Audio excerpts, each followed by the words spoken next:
মধ্যে যে জাতি যত বেশি সময়কে গুরুত্ব দিয়েছে, পৃথিবীর ইতিহাসে ওই জাতি তত বেশি সম্মানিত হয়েছে, ওই জাতি তত বেশি তার দেশকে, তার নিজেকে পরিবর্তন করতে পেরেছে। ঠিক না ঠিক বলেন? আজকে পৃথিবীর ইতিহাসে আমরা ইউরোপকে আজকে আমরা দেখি, আমেরিকাকে আমরা দেখি, রাশিয়াকে, চীনকে আমরা দেখি, ঠিক না? আমরা বলি তারা এত উন্নত কি জন্য, বলে কিনা বলেন? এত উন্নত তাদের দেশ কিভাবে? যদিও তারা অমুসলিম, যদিও তারা খ্রিস্টান, ইহুদি, নাসারা, কিন্তু তাদেরকে উন্নতি হওয়ার যে একটা সিস্টেম, উন্নতি হওয়ার যে একটা ধারাবাহিকতা, ক্যাটাগরি, এটা কোরআন ইসলামই তাদেরকে শিক্ষা দিয়েছেন। অত্যন্ত আফসোসের বিষয় হলো, দুঃখজনক হলো সত্য ঘটনা, আমার এবং আপনার মতো মুসলমান হয়েও আমরা ওই যে ইহুদি, খ্রিস্টান, নাসারা, তারা কোরআন এবং হাদিসকে অনুসরণ করেই তারা আজকে তাদের নিজেদেরকে, তাদের দেশকে তারা আজকে এত উন্নত করতে পেরেছে। সম্মানিত উপস্থিতি, আজকে আপনি এবং আমি মুসলমান হয়ে আমাদের দেশকে, আমাকে, আমার সমাজকে, আমার রাষ্ট্রকে আমি উন্নত করতে পারি না, ঠিক না? কিভাবে একটু পরিষ্কার করলে আপনাদের বুঝে আসবে। আল্লাহ তাআলা রাসূল বলেছেন, আল্লাহ তাআলা রাসূলের একটা অভ্যাস ছিল, তিনি রাত্রেবেলা আগে আগে ঘুমিয়ে পড়া। কি করা ভাই? রাত্রেবেলা শুরু রাত্রের দিকে ঘুমিয়ে যাওয়া, শেষ রাত্রে আগে আগে উঠা। ওয়াল আসরি, নিশ্চয় সময়ের কসম, ইন্নাল ইনসানা লাফি খুসর, ইন্নাল ইনসান, নিশ্চয় দুনিয়ার মধ্যে যত মানুষ আছে, কি আছে? মানুষ। এখানে কিন্তু শুধুমাত্র মুসলমানদেরকে উদ্দেশ্য করা হয় নাই। মুসলমানদেরকে যদি উদ্দেশ্য করা হতো তাহলে আল্লাহ তাআলা কি বলতেন? আল মুসলিমু অথবা আল মুমিনু, ঠিক না? এরকম বলতেন। কিন্তু আল্লাহ তাআলা ইরশাদ করেছেন, ইন্নাল ইনসানা লাফি খুসর, নিশ্চয় দুনিয়ার সমস্ত মানুষগুলা ক্ষতিগ্রস্তের মধ্যে আছে। কিসের মধ্যে আছে ভাই? ক্ষতির মধ্যে আছে, লসের পথে আছে, লোকসানের পথের মধ্যে আছে। ইন্নাল ইনসান, নিশ্চয় দুনিয়ার সমস্ত মানুষ ক্ষতিগ্রস্তের মধ্যে আছে। ইল্লাল্লাযীনা আমানু ওয়া আমিলুস সালিহাত ওয়া তাওয়াসাউ বিল হাক্কি ওয়া তাওয়াসাউ বিস সবর। দুনিয়ার সমস্ত মানুষ যে ক্ষতির মধ্যে আছে, এই জিনিস থেকে আল্লাহ তাআলা 4 শ্রেণীর মানুষকে আলাদা করেছেন। কয় শ্রেণীর? 4 শ্রেণীর, 4টা ভাগ করেছেন। এই 4 শ্রেণীর মানুষ ব্যতীত দুনিয়ার বাকি সব মানুষ ক্ষতির মধ্যে আছে। কিসের মধ্যে আছে? ক্ষতির মধ্যে আছে, লসের পথে আছে, লোকসানের মধ্যে আছে। দেখা যায় যে দুনিয়ার মধ্যে আমরা অনেক মানুষ এক একটা ব্যবসা বাণিজ্যের মধ্যে আমরা কি করি? আমাদের টাকাগুলো আমরা বিনিয়োগ করি, ঠিক না? 50,000, 1 লক্ষ, 20,000, এরকম যার যা তৌফিক। কিন্তু দেখা যায় এই যে আমি যে টাকাটা ইনভেস্ট করলাম, একটা জায়গার মধ্যে আমি নির্দিষ্টভাবে রাখলাম ব্যবসার উদ্দেশ্য, ওই জায়গা থেকে তো আমার লাভ তো হলোই না, বরঞ্চ আমার আরও লস হয়ে গেল। বুঝে আসছে? তো এই যে আল্লাহ তাআলা এইভাবে আমাদেরকে বলেছেন, ইন্নাল ইনসানা লাফি খুসর, নিশ্চয় দুনিয়ার সমস্ত মানুষগুলা ক্ষতির মধ্যে আছে, শুধুমাত্র 4 শ্রেণীর মানুষ ব্যতীত। 1 নাম্বার, ইল্লাল্লাযীনা আমানু। ইল্লাল্লাযীনা আমানু এর অর্থ কি? নিশ্চয় যারা ঈমান আনয়ন করেছে। কার প্রতি ঈমান আনয়ন করেছে? আল্লাহ তাআলার প্রতি এবং তার রাসূলের প্রতি বিশ্বাস স্থাপন করেছে। ইল্লাল্লাযীনা আমানু, এই আয়াতের অর্থ ব্যাখ্যা হলো, নিশ্চয় যারা আল্লাহ এবং তার রাসূলের প্রতি ঈমান এনেছে, বিশ্বাস স্থাপন করেছে, তারা ব্যতীত দুনিয়ার সব মানুষ ক্ষতির মধ্যে আছে। 2 নাম্বার, ওয়া আমিলুস সালিহাত, যারা দুনিয়ার মধ্যে আমলে সলেহ করে। আরবিতে বলা হয় আমলে সলেহ, অর্থাৎ নেক কাজ। কোন কাজ ভাই? নেকির কাজ, নেক কাজ। ওয়া আমিলুস সালিহাত, যারা নেক কাজ করবে, যারা নেক কাজ করে, তারা ব্যতীত দুনিয়ার সমস্ত মানুষ ক্ষতির মধ্যে আছে। তিন নাম্বার ওয়াতাওয়াসাউ বিল হাক্কি। তিন নাম্বার হলো ওয়াতাওয়াসাউ বিল হাক্কি। এর অর্থ কি? পরস্পরে এক মানুষ আরেক মানুষকে হকের দাওয়াত দেয়। কিসের দাওয়াত দেয় ভাই? হকের দাওয়াত দেয়, হক। ওয়াতাওয়াসাউ বিল হাক্কি। পরস্পরে যখন একজন ভাই, মুসলমান ভাই আরেকজনের সাথে যখন সাক্ষাৎ হয়, তখন একে অপরকে হকের দাওয়াত দিতে থাকে। চার নাম্বার ওয়াতাওয়াসাউ বিস সবরি। চার নাম্বার হলো সবর, ধৈর্য। কি জিনিস? সবর মানে ধৈর্য। যে ব্যক্তি বিপদ আপদ, বালা মুসিবতের মধ্যে, অসুখ বিসুখ সমস্ত কিছুর মধ্যে আল্লাহ তাআলার প্রতি ধৈর্য ধারণ করে, এটা হলো চার নাম্বার ব্যক্তি, চার শ্রেণীর ব্যক্তি।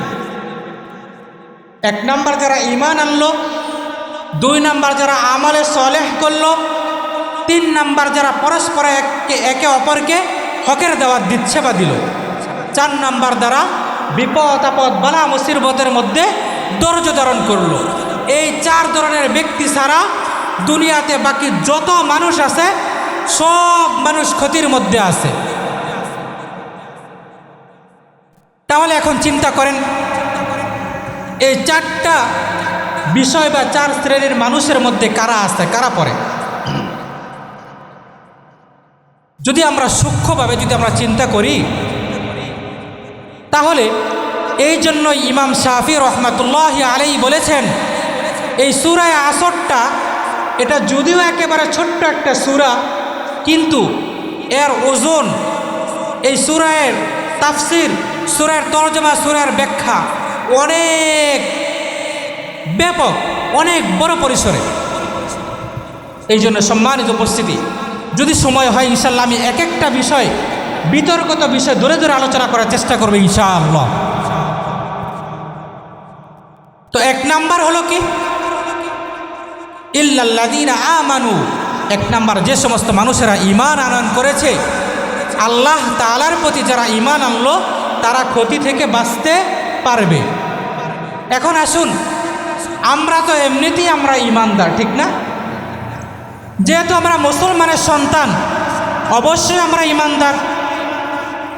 কিন্তু তারপর আল্লাহ তাআলা কি বলেছেন? ইল্লাল্লাযীনা আমানু ওয়া আমিলুস সলিহাত ওয়া তাওয়াসাউ বিল হাক্কি ওয়া তাওয়াসাউ বিস সবর। নিশ্চয় যারা আল্লাহ তাআলার প্রতি ঈমান আনয়ন করেছে, আমরা শুধুমাত্র মুখে মুখে বলি যে আমরা আল্লাহ তাআলার প্রতি ঈমান এনেছি, কালিমা আমরা পাঠ করেছি লা ইলাহা ইল্লাল্লাহু মুহাম্মাদুর রাসূলুল্লাহ সাল্লাল্লাহু আলাইহি ওয়াসাল্লাম। আল্লাহ তাআলা এক এবং অদ্বিতীয়, আল্লাহ তাআলার সাথে আর কোনো শরীক নাই, তিনি এক। এবং হযরত মুহাম্মদ মুস্তাফা সাল্লাল্লাহু আলাইহি ওয়াসাল্লাম আল্লাহ তাআলার পক্ষ থেকে প্রেরিত রসুল, বার্তাবাহক। সম্মানিত উপস্থিতি, আমরা যে ঈমান আনলাম, এই ঈমান তো শুধুমাত্র আমরা মুখে মুখে আমরা বলি যে আমরা আল্লাহ তাআলার প্রতি ঈমান এনেছি, কিন্তু অন্তর দ্বারা কি সত্যিকার অর্থে কি আমরা ঈমানদার?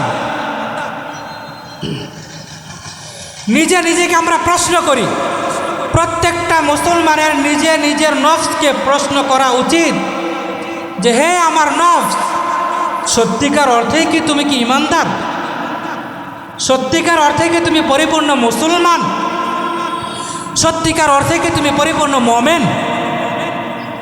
তাহলে দেখবেন, দুটা চোখ বন্ধ করে যখন আমরা নিজের নফসকে, নিজের অন্তরকে যখন আমরা প্রশ্ন করব, আমার নফস উত্তর দিবে না না, সত্যিকার অর্থে তুমি মুমিন হতে পারো নাই, সত্যিকার অর্থে তুমি মুসলমান হতে পারো নাই, সত্যিকার অর্থে তুমি মুত্তাকি বান্দা হতে পারো নাই। এই জন্য আল্লাহ তাআলা বলেছেন ইল্লাল্লাযীনা আমানু ওয়া আমিলুস সলিহাত।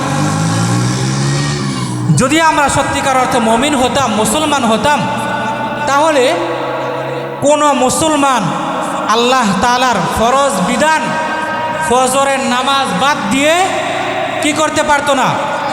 ফজরের নামাজ বাদ দিয়ে ঘরের ভিতরে দামি খাটের মধ্যে শুয়ে থাকতে পারতো না, ঠিক কিনা বলেন? যদি সত্যিকার মুসলমান ইমানদার হতাম, কোনো মুসলমান আল্লাহ তাআলার বিধান, ফরজ বিধানকে কোনো মুসলমান লঙ্ঘন করতে পারত না। বাংলার জমিনে সমাজের মধ্যে এমনও মুসলমান আমরা আছি, যে মুসলমান আমরা 5 ওয়াক্ত নামাজ ফরজ এটা তো আমরা পড়িই না, হজ করা ফরজ, যাকাত দেওয়া ফরজ, পর্দা করা ফরজ, একটা বিধানও আমরা সঠিকভাবে কিন্তু আমরা পালন করি না। ইল্লাল্লাযীনা আমানু, হে মুসলমান, তাহলে আমরা কিভাবে পরিপূর্ণ মুসলমান হলাম? এই জন্য ভাই আসুন আমরা পরিপূর্ণ যেভাবে মুসলমান হলে আল্লাহ তাআলা আমাদেরকে মুসলমান বলবেন, যেভাবে পরিপূর্ণ মুত্তাকি হলে আল্লাহ তাআলা আমাদেরকে মুত্তাকি বলবেন, ওইভাবে আমরা আমল করার চেষ্টা করি ইনশাআল্লাহ। আল্লাহ তাআলা অপর একটা আয়াতের মধ্যে বলেছেন, ইয়া আইয়ুহাল্লাযীনা আমানুত্তাকুল্লাহ হাক্কা তুকাতিহি ওয়া লা তামুতুন্না ইল্লা ওয়া আনতুম মুসলিমুন।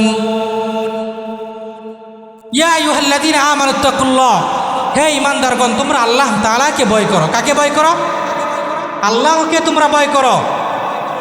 আজকে দেখা যায় আমরা যেই মালিক আমাকে এবং আপনাকে তৈরি করেছে, যে আল্লাহ আপনাকে এবং আমাকে সৃজন করেছে, ওই আল্লাহকে আমরা ভয় না করে আজকে আমরা মানুষকে আমরা ভয় করি, ঠিক না ভাই? মানুষকে আমরা ভয় করি। কেন ভয় করি? অমুক মানুষের আন্ডারে আমি চাকরি করি, যদি আমি তার কথা মতো না চলে তাহলে সে আমার চাকরিটা খেয়ে দিবে, এই জন্য আমরা ভয় করি, ঠিক না? অমুক নেতা, তমুক ব্যক্তি, অমুক ব্যক্তির কে আমরা অনুসরণ করি, তাদেরকে আমরা মানি। কিন্তু যেই আমাকে এবং আপনাকে যেই আল্লাহ তাআলা লালন পালন করেন, রিজিক দেন, সেই আল্লাহকে আমরা বাদ দিয়ে অন্য মানুষকে, অন্য মাখলুককে আমরা আজকে কি করি? ভয় করি। এই জন্য আল্লাহ তাআলা বলেছেন, ইয়া আইয়ুহাল্লাযীনা আমানুত্তাকুল্লাহ, তোমরা আল্লাহ তাআলাকে ভয় করো, হাক্কা তুকাতিহি ওয়া লা তামুতুন্না ইল্লা ওয়া আনতুম মুসলিমুন। তোমরা পরিপূর্ণ মুসলমান না হয়ে কবর জগতে এসো না। কোথায় এসো না? কবরের মধ্যে এসো না। এই কবরটা হলো অনেক ভয়ঙ্কর একটা জায়গা। কবরের মধ্যে পরিপূর্ণ মুসলমান না হয়ে তোমরা কবরের দোষে এসো না। আল্লাহ তাআলা অপর একটা আয়াতের মধ্যে বলেছেন, ফামান ইয়া'মাল মিসকালা যাররাতিন খায়রান ইয়ারা ওয়া মান ইয়া'মাল মিসকালা যাররাতিন শাররান ইয়ারা। কাল কিয়ামতের ময়দানে প্রত্যেকটা মানুষকে তার আমলনামা পরিপূর্ণভাবে বুঝিয়ে দেওয়া হবে। যাররা পরিমাণ যদি আমরা ভালো আমল করি সেটাও আমাদেরকে দেওয়া হবে, যাররা পরিমাণ যদি আমরা বদ আমল করি সেটাও আপনাকে এবং আমাকে দেওয়া হবে। এই জন্য আল্লাহ তাআলা বলেছেন, ইল্লাল্লাযীনা আমানু ওয়া আমিলুস সলিহাত ওয়া তাওয়াসাউ বিল হাক্কি ওয়া তাওয়াসাউ বিস সবর। সম্মানিত উপস্থিতি, ঈমানের আলোচনা করতে গেলে অনেক লম্বা সময় চলে যাবে। 2 নাম্বার, ওয়া আমিলুস সলিহাত, আমলে সলেহ, নেক কাজ কাকে বলে? নেক কাজের মধ্যে সর্বপ্রথম নেকির কাজ হলো আল্লাহ তাআলার পক্ষ থেকে আপনাকে এবং আমাকে যে বিধান দেওয়া হয়েছে, নামাজ, রোজা, হজ, যাকাত অর্থাৎ ফরজ বিধান, এগুলো যদি আমরা সঠিকভাবে পূর্ণাঙ্গভাবে সময় মতো যদি আদায় করতে পারি তাহলে এটাকেই বলা হবে নেকির কাজ। কিসের কাজ ভাই? নেকির কাজ। এখন আপনি এবং আমি ফরজ বিধান পালন করলাম না, সারাদিন রাত 24 ঘন্টা শুধু নফল পড়ি,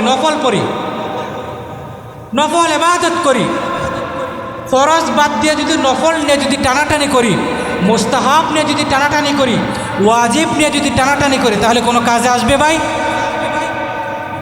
উদাহরণস্বরূপ আমরা এই যে বাড়িঘর বানাই, বিল্ডিং তৈরি করি, বিল্ডিংয়ের ফাউন্ডেশন যদি দুর্বল থাকে তাহলে এই দুর্বল ফাউন্ডেশনের উপরে ছাদ দিলে ছাদটা কি টিকসই হবে? যে কোনো মুহূর্তে আপনার এই বিল্ডিং ধসে পড়তে পারে, ঠিক না? এই জন্য সম্মানিত উপস্থিতি, আসুন আমরা আমলে সলেহ করি, আসুন আমরা নেক কাজ করি।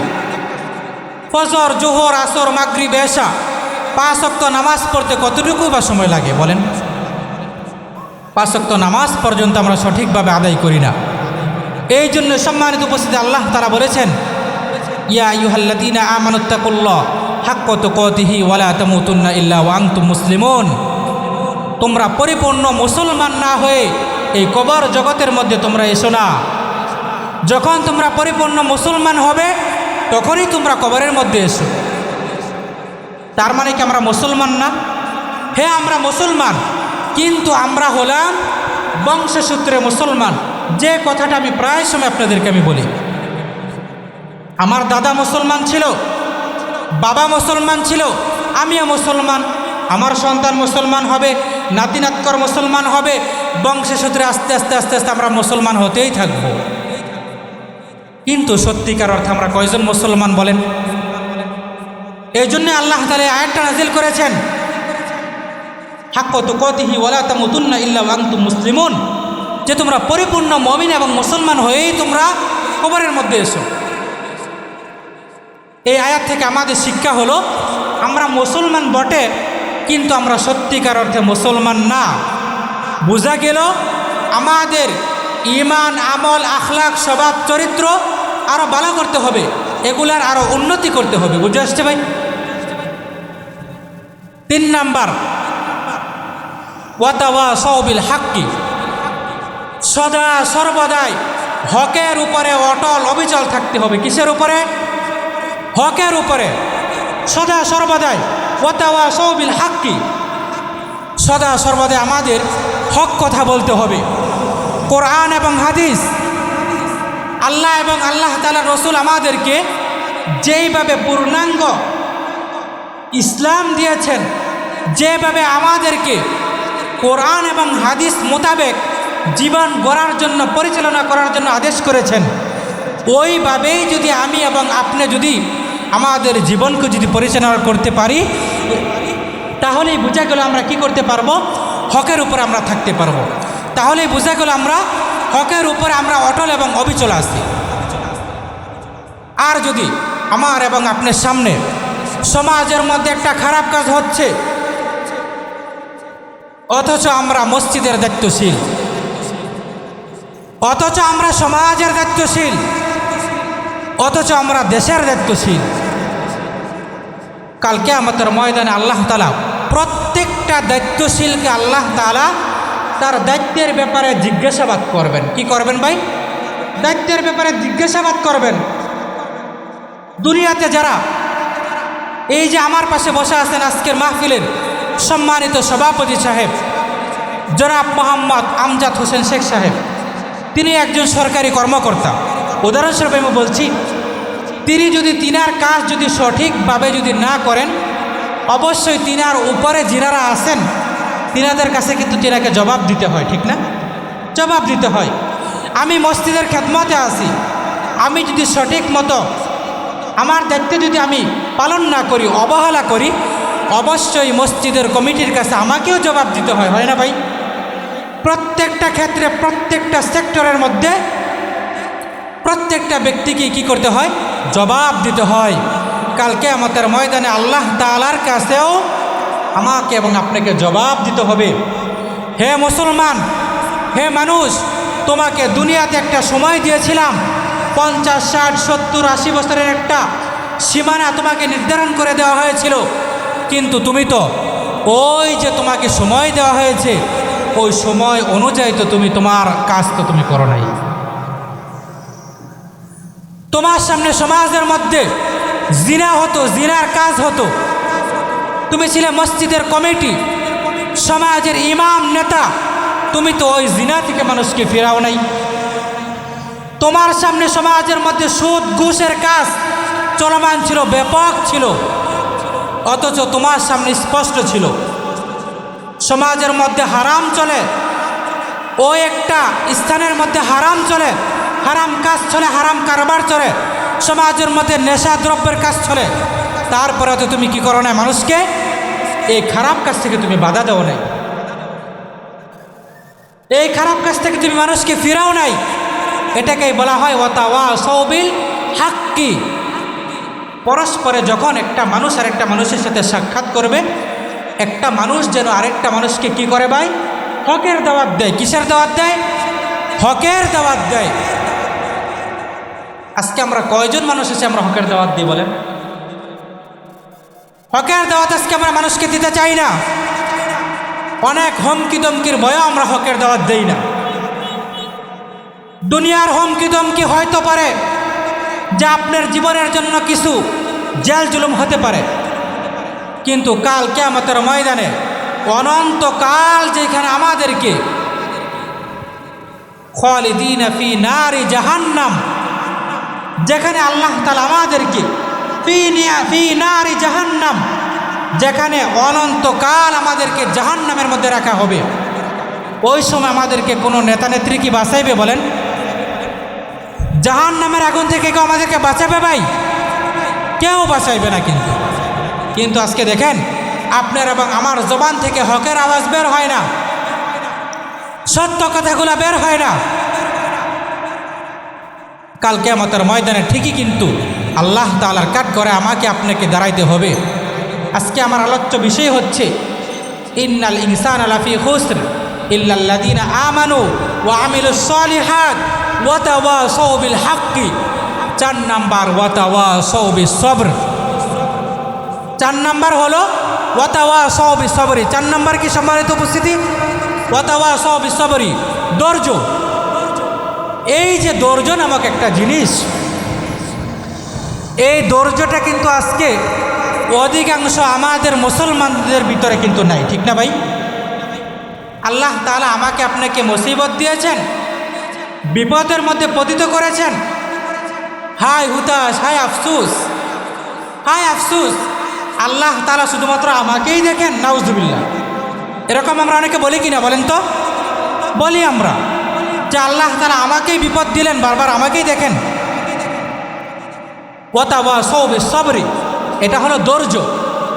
সর্ব অবস্থায় সর্ব হালতে আমাদের কি করতে হবে? ধৈর্য ধারণ করতে হবে। সর্ব অবস্থায় আপনাকে এবং আমাকে ধৈর্য ধারণ করতে হবে। বালা মুসিবত আল্লাহ তাআলার পক্ষ থেকে আসতেই পারে, এই জন্য অধৈর্য হওয়া যাবে না। সম্মানিত উপস্থিতি, ও মুসলমান ভাই, অধৈর্য হওয়া যাবে না। আল্লাহ তাআলার কাছে দোয়া করতে হবে, আল্লাহ তাআলার কাছে রোনা জারি করতে হবে। শেষ রাত্রে আল্লাহ তাআলার দরবারে উঠে কান্নাকাটি করে দোয়া করতে হবে। শেষ রাত্রে উঠবো তো দোয়া দূরের কথা, ফজরের নামাজ দিতে পারি না, 5 ওয়াক্ত নামাজ দিতে পারি না। আজকে দুনিয়ার মধ্যে মুসলমান দাবি করি ঠিকই, কিন্তু আজকে এই যে মুসলমানের যে কত বড় একটা দায়িত্ব কর্তব্য, এই জিনিসটাকে আমরা জানি, বুঝি? একজন মুসলমান যে কত বড় পাওয়ারফুল একজন ব্যক্তি, এটাকে আমরা বুঝি, আর ওজন আমরা বুঝি। রাসূল করিম সাল্লাল্লাহু আলাইহি ওয়াসাল্লামকে জিজ্ঞাসা করা হয়েছে, আইয়ুল আমালু আহাব্বা ইলাল্লাহ, হে আল্লাহর রসুল, আপনার কাছে মানুষের আমলের মধ্যে সবচেয়ে গ্রহণযোগ্য এবং পছন্দনীয় আমল কোনটা? কি জিজ্ঞাসা করা হলো? আপনার নিকটে কোন আমলটা সবচেয়ে বেশি পছন্দ? রাসূল করিম সাল্লাল্লাহু আলাইহি ওয়াসাল্লাম হাদিসের মধ্যে বললেন,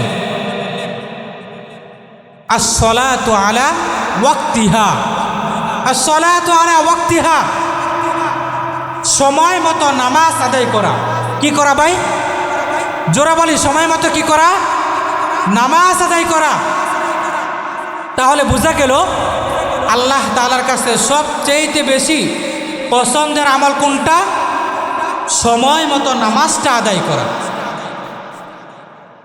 এত পছন্দের একটা আমল, এই আমলটা আমরা মুসলমানরা করতে চাই না, ঠিক না? আর সলাতু আলা ওয়াক্তিহা, সময় মতো নামাজ আদায় করা, এটা হচ্ছে আল্লাহ তাআলার নিকট সবচেয়ে গ্রহণযোগ্য এবং পছন্দের একটা আমল। কিন্তু আজকে কিন্তু আমরা সময় মতো নামাজ আদায় করি না। অনেক মুসল্লি ভাই আমরা সময় মতো নামাজ আদায় করি, আলহামদুলিল্লাহ, অনেকে আমরা দেখা যায় জোহরের নামাজ আদায় করি ওই যে দুপুর 3টা 4টা বাজে ঠিক না? বিভিন্ন কাজের বাহানা করে আমরা অজুহাত দেখাই, অজুহাত দাঁড় করাই, অজুহাত আমরা দেখাই যে এই কাজ ছিল সেই কাজ ছিল।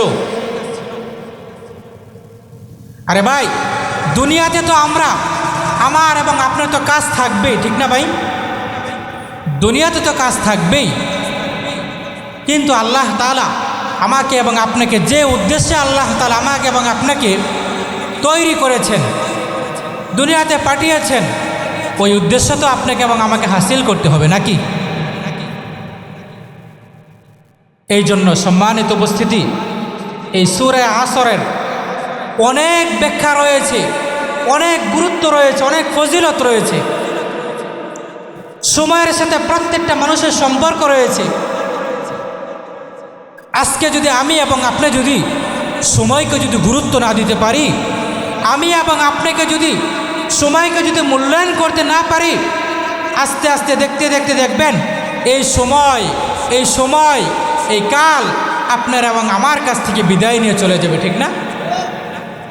সময়টা আপনার এবং আমার কাছ থেকে বিদায় নিয়ে চলে যাবে। হাজার চেষ্টা করলেও আপনি এবং আমি কোটি কোটি টাকা ব্যয় করেও এই সময়কে কেউ কি আমরা ফিরে আনতে পারবো ভাই? লক্ষ টাকার বিনিময়ে সময়কে ফিরে আনতে পারবো? এই যে 2025 সাল গত হয়ে গেল, এই 2025 সাল ইচ্ছা করলেই কি আমি এবং আপনাকে আনতে পারবো? আজ থেকে 20 বছর আগে আমার মুখের মধ্যে দাড়ি ছিল না, মুখটা কত সুন্দর পরিষ্কার ছিল, তাই না? এই মুহূর্তে যদি আমি ইচ্ছা করি, আমার মুখ থেকে কি ওই যে আগের যে একটা জামানা, আগের যে একটা সময়, একেবারে নাবালেগ বাচ্চাদের মধ্যে সুঠাম দেহের অধিকারী, ওই সময়টাকে ফিরিয়ে আনতে পারবো ভাই? পারবো না। এই যে সভাপতি সাহেব, তিনার দাড়িগুলো আজকে দেখেন সাদা হয়ে গেছে, ইচ্ছা করলে সভাপতি সাহেবকে আমার মতো কালে দাড়ি কি গজাইতে পারবেন? পারবেন না ভাই। এই জন্যই আল্লাহ তাআলা ওয়াল আসরি ইন্নাল ইনসান লাফি খুসর ইল্লাল্লাযীনা আমানু ওয়া আমিলুস সলিহাত ওয়া তাওয়াসাউ বিল হাক্কি ওয়া তাওয়াসাউ বিস সবর, এই সময়ের গুরুত্ব আল্লাহ তাআলা আমাদেরকে বুঝিয়েছেন। যেমনিভাবে আমার মুখের মধ্যে আজকে কালো দাড়ি, আজকে থেকে 20 বছর পরে বা 10 বছর পরে যদি আপনাদের সাথে আমার সাক্ষাৎ হয়, তাহলে দেখবেন আমার মুখের মধ্যে এই দাড়িগুলো আর কালো থাকবে না। কালো থাকবে ভাই? দাড়িগুলো সাদা হয়ে যাবে, শুভ্র হয়ে যাবে। অনেকে ইমাম সাহেবকে চিনবেই না। এই যে আজকে সময়ের গুরুত্ব কিন্তু আমরা দেই না। এই দুনিয়ার মধ্যে যে জাতি যত বেশি সময়কে গুরুত্ব দিয়েছে, পৃথিবীর ইতিহাসে ওই জাতি তত বেশি সম্মানিত হয়েছে, ওই জাতি তত বেশি তার দেশকে, তার নিজেকে পরিবর্তন করতে পেরেছে, ঠিক না ভাই? ঠিক বলেন। আজকে পৃথিবীর ইতিহাসে আমরা ইউরোপকে আজকে আমরা দেখি, আমেরিকাকে আমরা দেখি, রাশিয়াকে, চীনকে আমরা দেখি, ঠিক না? আমরা বলি তারা এত উন্নত কি জন্য, বলে কিনা বলেন? এত উন্নত তাদের দেশ কিভাবে? যদিও তারা অমুসলিম, যদিও তারা খ্রিস্টান, ইহুদি, নাসারা, কিন্তু তাদেরকে উন্নতি হওয়ার যে একটা সিস্টেম, উন্নতি হওয়ার যে একটা ধারাবাহিকতা, ক্যাটাগরি, এটা কোরআন ইসলামই তাদেরকে শিক্ষা দিয়েছেন। অত্যন্ত আফসোসের বিষয় হলো, দুঃখজনক হলো সত্য ঘটনা, আমার এবং আপনার মতো মুসলমান হয়েও আমরা ওই যে ইহুদি, খ্রিস্টান, নাসারা, তারা কোরআন এবং হাদিসকে অনুসরণ করেই তারা আজকে তাদের নিজেদেরকে, তাদের দেশকে তারা আজকে এত উন্নত করতে পেরেছে। সম্মানিত উপস্থিতি, আজকে আপনি এবং আমি মুসলমান হয়ে আমাদের দেশকে, আমাকে, আমার সমাজকে, আমার রাষ্ট্রকে আমি উন্নত করতে পারি না, ঠিক না? কিভাবে একটু পরিষ্কার করলে আপনাদের বুঝে আসবে। আল্লাহ তাআলা রাসূল বলেছেন, আল্লাহ তাআলা রাসূলের একটা অভ্যাস ছিল, তিনি রাত্রেবেলা আগে আগে ঘুমিয়ে পড়া। কি করা ভাই? রাত্রেবেলা শুরু রাত্রের দিকে ঘুমিয়ে যাওয়া, শেষ রাত্রে আগে আগে উঠা। আপনি খবর নিয়ে দেখেন, সেই আমেরিকা, ইউরোপ, রাশিয়া, চীন, জাপান যারা আছে উন্নত রাষ্ট্র, তারা আপনার এবং আমার মতো সকাল 10টা পর্যন্ত তারা ঘুমায় না। সম্মানিত উপস্থিতিরা সকাল 7টা পর্যন্ত ঘুমায় না। ওই সমস্ত ইহুদি, নাসারা, খ্রিস্টান, বেঈমানরা তারা কি করে জানেন? তারা ফজরের সাথে সাথেই তারা উঠে যায়। তাদের মাথার ভিতরে কাজ করে ফজরের আজান হওয়ার সাথে সাথেই তারা উঠে যায়। যদিও তারা কি না, মুসলমান না, যদিও তাদের কোনো নামাজ নাই, রোজা নাই, হজ নাই, জাকাত নাই, কি জন্য তারা আগে ওঠে? ওই দেশের নিয়ম সিস্টেম হলো সকাল 7টা বেজলেই তাদের অফিসের মধ্যে যেতে হবে, কর্মরত কর্মকাজের মধ্যে যেতে হবে। 7টা বাজার আগে অবশ্যই তার প্রস্তুতি আছে না? সভাপতি সাহেব, সরকারি কর্মকর্তা, তিনার অফিসের আগে অবশ্যই তিনাকে 1 থেকে 1.5 ঘন্টা বা 2 ঘন্টা সময় হাতে নিতে হবে। কারণ তিনার গোসল আছে, অজু আছে, পরিষ্কার পরিচ্ছন্নতা আছে, তিনার অফিসের তিনাকে যে একটা পরিপাটি আছে এটা আছে, যেখানে যাতায়াত করবে ওইখানে একটা সময় আছে, ঠিক না? এই সময়কে বেঁধে তিনাকে ওই সময় বের করতে হবে। কিন্তু আজকে আমরা বাঙালিরা কি করি জানেন? তাদের কারণ কি, ঘুম থেকে ভাঙবে? আরে আমরা তো রাত্রে ঘুমাই 1টা 2টা বাজে, ঠিক না? ঘুমাই 1টা 2টা বাজে। বর্তমানে আমাদের প্রত্যেকের হাতে তো আছে অ্যান্ড্রয়েড মোবাইল, সারা রাত্র নেটের মধ্যে পার করি। এই যে দেখেন, গুরুত্বপূর্ণ রাত্র গেল না? ইদা কানাত লাইলাতুন নিসফি মিন শাবান ফাকুমু লাইলাহা ওয়াসুমু ইয়াওমাহা। যেই রাত্রের এত ফজিলত, এত গুরুত্ব, ওই রাত্রের মধ্যে কিন্তু কোনো মুসল্লি পাওয়া যায় না মসজিদের মধ্যে। 10টা বাজার আগে হুজুর দোয়া করে দেন, দোয়া করে দেন, আর লাগবে না। যদিও মুখে না বলে, এরকম ভাষায় প্রকাশ করতে চায়, দোয়া করে দেন। ওই মুসলমানগুলোকে আমরা কি 10টার পরে কি বাড়িতে গিয়ে কি ঘুমিয়েছিলাম? না, কখনো না। মিনিমাম 12টা পার করেছি। কিন্তু দেখেন, এত গুরুত্বপূর্ণ রাত্র, তারপরও মসজিদের মধ্যে মুসল্লি পাওয়া যায় না। একটু আমলের জন্য, একটু কোরআন তেলাওয়াতের জন্য মসজিদটা হাহাকার করে।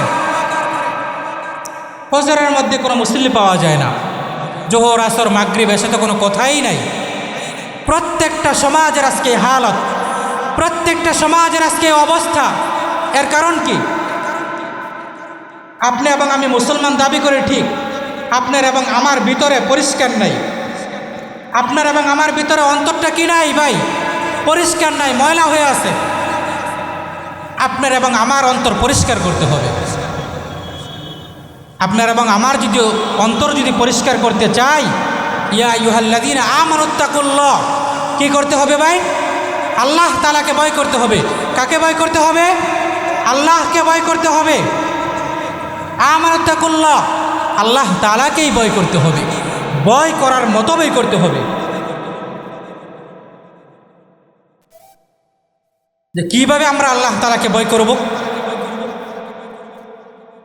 একটা ঘটনা রয়েছে। একজন মানুষ সে এরকমভাবে চুরি করতে গেল। চুরি করার পরে সে বলল যে এই যে আমি যে চুরি করতে যাব, অন্যের ধরেন উদাহরণস্বরূপ একটা ফল চুরি করলো। চুরি করার সাথে সাথে সে বলল, দুনিয়ার কোনো মানুষ তো আমাকে দেখে নাই, রাতের অন্ধকার আমি কি করলাম? চুরি করলাম। ডানে কেউ দেখে নাই, বামে কেউ দেখে নাই, আসমানে কেউ দেখে নাই, জমিনে কেউ দেখে নাই, সামনে কেউ নাই, পিছনে কেউ নাই, লাইটের আলো নাই, কাজে আমি তো চুরিই করতে পারি। সাথে আর একজন ব্যক্তি ছিল, বলো যে ভাই তোমাকে কেউ না দেখুক, একজন কিন্তু তোমাকে দেখছে। কে দেখছে আমাকে? ওয়াত্তাকুল্লাহ, আল্লাহ তাআলাকে ভয় করো। আল্লাহ তাআলা কি রাতের অন্ধকারে কি দেখেন না? আপনাদের কি মনে হয় রাতের অন্ধকারে দেখেন না? আল্লাহ তাআলা রাতের অন্ধকারেও দেখেন, দিনেও দেখেন। কিতাবের মধ্যে দেখে রয়েছে আল্লাহ তাআলা পিপিলিকা আছে না, কালো পিঁপড়া, লাল পিঁপড়া বলেন নাই, কালো পিঁপড়া। কি পিঁপড়া? কালো। কালো পিঁপড়া যে রাতের অন্ধকারে যে জমিনের মধ্যে চলাচল করে, মানুষ যখন হাঁটাচলা করে, মানুষের পায়ের নিচ থেকে আল্লাহ তাআলা এই পিঁপড়া একটা মাখলুক, এটাকে আল্লাহ তাআলা জীবিত রাখেন, এটাকে আল্লাহ তাআলা নেক হায়াত দেন। তাহলে বুঝেন এই ঘটনা থেকে আল্লাহ তাআলা কি মানুষকে রাতের দেখেন না দেখেন না? সর্ব অবস্থায় আল্লাহ তাআলা মানুষকে দেখেন। ওয়াত্তাকুল্লাহ, আল্লাহ তাআলাকে তোমরা কি করো? ভয় করো। সম্মানিত উপস্থিতি, আমি আপনাদের সামনে আরেকটা আয়াতে কারিমা তেলাওয়াত করেছি। ইয়া আইয়ুহাল্লাযীনা আমানুত্তাকুল্লাহ ওয়াল তানজুর নাফসুম মা কদ্দামাত লিগাদ ওয়াত্তাকুল্লাহ ইন্নাল্লাহা খাবীরুম বিমা তা'মালুন। ইয়া আইয়ুহাল্লাযীনা আমানুত্তাকুল্লাহ, এই আয়াতের মধ্যে আল্লাহ তাআলা বলেছেন আমানুত্তাকুল্লাহ, তোমরা আল্লাহ তাআলাকে ভয় করো। আয়াত কিন্তু দুই রকম, দুইটা শুরুতেই কি ইত্তাকুল্লাহ, আল্লাহ তাআলাকে তোমরা ভয় করো। ওয়াল তানজুর নাফসুম মা কদ্দামাত লিগাদ, আগামীকাল, এই যে আজকে আমরা রাতে ওয়াজ করছি না, ওয়াজ শুনছি না, আগামীকাল সকাল হবে না, আগামীকালকের জন্য কি পাঠাচ্ছ এটা তোমার অনুসরণ করা, অনুধাবন করা, লক্ষ্য করা উচিত। ওয়াল তানজুর নাফসুম মা কদ্দামাত লিগাদ, আগামীকাল তুমি তোমার জন্য কি জমা করছো, আগামীকাল তুমি তোমার জন্য কি রিজিক তালাশ করছো, তোমার কবরের সামানা কি তুমি আগামীকালের জন্য প্রস্তুত করছো। ওয়াল তানজুর নাফসুম মা কদ্দামাত লিগাদ, এই আয়াতের অর্থ হচ্ছে এটাই। আমরা কয়জন মুসলমান চিন্তা করি যে হায় আগামীকাল তো আমি দুনিয়াতে নাও থাকতে পারি, কতটুকু আমল করলাম? আরে ভাই আসুন না আল্লাহ তাআলার এই আয়াতে কারিমাগুলোকে নিয়ে একটু চিন্তা করি। আমানুত্তাকুল্লাহ ওয়াল তানজুর নাফসুম মা কদ্দামাত লিগাদ, আগামীকালের জন্য তুমি কোন জিনিসটা তুমি প্রস্তুত করছো? সামনে তো তোমার কবর, মিজান, পুলসিরাত, হাসর, জান্নাত, জাহান্নাম সব কিছু তো তোমার পরে আছে। এই জন্য রাসূল করিম সাল্লাল্লাহু আলাইহি ওয়াসাল্লামকে যখন বলা হয়েছিল সবচেয়ে পছন্দনীয় আমল কোনটা, রাসূল করিম সাল্লাল্লাহু আলাইহি ওয়াসাল্লাম হাদিসের ভাষায় উত্তর দিয়েছিলেন আস-সালাতু আলা ওয়াক্তিহা, সময় মতো নামাজ আদায় করা। কি মতো ভাই? সময় মতো নামাজ আদায় করা। অপর একটা হাদিসের মধ্যে আল্লাহ তাআলা রাসূল সাল্লাল্লাহু আলাইহি ওয়াসাল্লাম বলেছেন আস-সালাতু ইমাদুদ্দিন, মান আকামাহা ফাকাদ আকামাদ্দিন ওয়া মান হাদামাহা ফাকাদ হাদামাদ্দিন। এই যে ইসলাম ধর্ম, এগুলার একটা খুঁটি আছে, ভিত্তি আছে। কি আছে? ভিত্তি, খুঁটি যেটা বলেন না কেন, ফাউন্ডেশন। এই খুঁটি, ভিত্তি, ফাউন্ডেশন, এটা হলো কি মানুষের ধর্ম। as-salatu ইমাদুদ্দিন, নামাজ, এই নামাজটাই হচ্ছে ধর্মের খুঁটি, ধর্মের গোড়া, ধর্মের মূল। হাদিসের মধ্যে অপর জায়গায় রাসূল করিম সাল্লাল্লাহু আলাইহি ওয়াসাল্লাম বলেছেন আল মুসলিম ওয়াল কুফরু বাইনা তারকুস সালাহ, মুসলমান এবং কাফেরের মধ্যে পার্থক্য হলো মাঝখানে নামাজ। কোন জিনিস ভাই? নামাজ। মুসলমান এবং কাফেরের মাঝে পার্থক্য কোনটা? জোরে বলতে হবে, কোনটা? নামাজ। বাইনা তারকুস সালাহ, মুসলমান এবং কাফেরের মধ্যে পার্থক্য শুধুমাত্র নামাজ। আজকে তো আমরা মুসলমান দাবি করি, ইমানদার দাবি করি, মুত্তাকি দাবি করি, মুমিন দাবি করি, কোনো কাজে আসবে না? আসবে? কোনো কাজে আসবে না। নামাজ নাই আপনার জীবনে কোনো কিছুই নাই, নামাজ নাই আপনার জীবন জিরো, নামাজ নাই আপনার আমল জিরো। আর নামাজ একমাত্র আল্লাহ তাআলাকে রাজি এবং খুশি করার জন্যই পড়তে হবে। আল্লাহ তাআলাকে রাজি এবং খুশি করার জন্যই নামাজ আদায় করতে হবে। অপর একটা আয়াতের মধ্যে আল্লাহ তাআলা বলেছেন কুল ইন্না সলাতি ওয়া নুসুকি ওয়া মাহইয়ায়া ওয়া মামাতি লিল্লাহি রাব্বিল আলামিন। হে নবী, আপনি বলে দেন আমার নামাজ, আমার রোজা, আমার কুরবানি, আমার জীবন, আমার মরণ সব কিছুর জন্য আল্লাহ তাআলার জন্য হয়। লিল্লাহি রাব্বিল আলামিন, কার জন্য হয়? বিশ্ব জগতের প্রতিপালক যিনি, আল্লাহ তাআলার জন্যই যেন হয়। ইন্না সলাতি, নিশ্চয় নামাজটা যেন আল্লাহ তাআলার জন্য হয়। ওয়া নুসুকি, কুরবানি যেন আল্লাহ তাআলার জন্যই হয়। ওয়া মাহইয়ায়া, মৃত্যু যেন আল্লাহ তাআলার জন্যই হয়। ওয়া মামাতি, জীবন মরণ সব কিছু যেন আল্লাহ তাআলার জন্য হয়। লিল্লাহি রাব্বিল আলামিন। আজকে আমাদের নামাজ, রোজা, হজ, যাকাত কোনো কিছুই কাজে আসে না। কাজে আসে না কারণ কি? কাজে আসে না কারণ একটাই, কারণ হলো যে আজকে আপনার এবং আমার ঈমান যেটা রয়েছে, ঈমান এবং আমল, এটা হচ্ছে একেবারেই আমাদের নাজুক অবস্থা। একেবারে কচু পাতার মধ্যে পানি দিলে যে অবস্থা, কচু পাতার মধ্যে পানি দিলে কি পানি ঠিক থাকে না, পড়ে যায়? আমাদের মুসলমানদের ঈমানের অবস্থা হচ্ছে আজকে এরকম। এই হলো আপনার এবং আমার মুসলমানদের ঈমানের অবস্থা। কিয়ামত পর্যন্ত ওয়াজ নসিহত শুনতে পারবো, বড় বড় উলামায়ে কেরামদের কাছ থেকে ওয়াজ নসিহত শুনতে পারবো। যদি আপনার এবং আমার যদি ভিতরে যদি পরিষ্কার না হয়, ঈমান যদি ঠিক না থাকে, নিয়ত যদি সঠিক না থাকে, তাহলে কোনো কাজে আসবে ভাই? বুখারী শরীফের সর্বপ্রথম হাদিস, ইন্নামাল আমালু বিন্নিয়াত, সমস্ত কাজ হলো নিয়তের উপরে নির্ভরশীল। অপর হাদিসের মধ্যে রাসূল করিম সাল্লাল্লাহু আলাইহি ওয়াসাল্লাম বলেছেন, আখলিস দীনাকা ইয়াকফিকাল আমালুল কলিল, আমলটা যদি অল্প হয়, তারপরে যে নিয়তটা যদি সঠিক হয়, খালেস হয়, তারপর আশা করা যে আল্লাহ তাআলা কি করবেন? কবুল করে নেবেন। কিন্তু আজকে তো আমাদের মুসলমানদের তো ঈমানই ঠিক নাই। আজকে তো আপনার এবং আমাদের তো ঈমানের অবস্থাই তো খুব খারাপ। আজকে তো আমরা নামাজের দারদারি নাই। আজকে আমরা এই যে সামনে রোজা আসছে, রমজান মাস, কয়েকজন মুসলমান আমরা রোজা রাখি? অথচ একটা রোজা যদি কোনো ব্যক্তি যদি ভঙ্গ করে ফেলে, কাজা কাফারা স্বরূপ আরও 60টা রোজা রাখতে হয়। কয়টা রোজা রাখতে হয়? 60টা রোজা রাখতে হয়।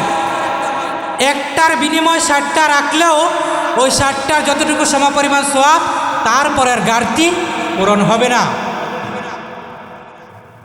একটা রোজা না রাখতে যদি 60টা রোজা রাখতে হয়, 60টা রাখবো দূরের কথা, একটাই তো রাখি না, ঠিক না ভাই? অনেকের ওপরে যাকাত খরচ, এই যাকাতটা আমরা সঠিকভাবে কিন্তু আমরা দেই না।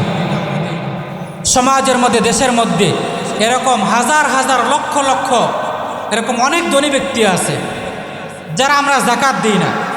যদি যাকাতটা যদি ধনী ব্যক্তিরা সঠিকভাবে দিত, তাহলে আপনার এবং আমার সমাজের মধ্যে, আপনার এবং আমার দেশের মধ্যে কোনো অসহায় দরিদ্র মানুষ কিন্তু থাকতো না।